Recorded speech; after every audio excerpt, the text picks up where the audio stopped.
आपण बघणार आहोत वरण चिकोल्याची रेसिपी। इथे आपण पोळ्या करून घेतल्या आहे आणि आता मस्त कट करतो आहे स्क्वेअर शेप मध्ये।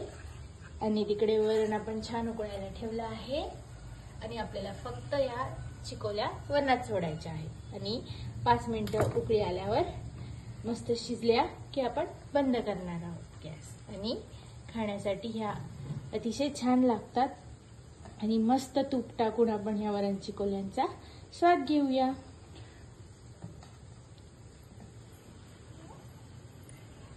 छान वरण इकडे उकळत आहे।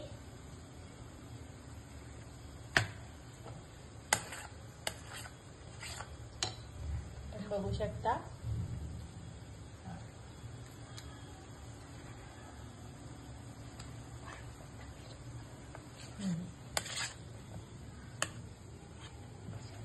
पाच मिनिटांनी आपण गॅस बंद करूया। मस्त चिकोल्या शिजल्या की। थँक्यू।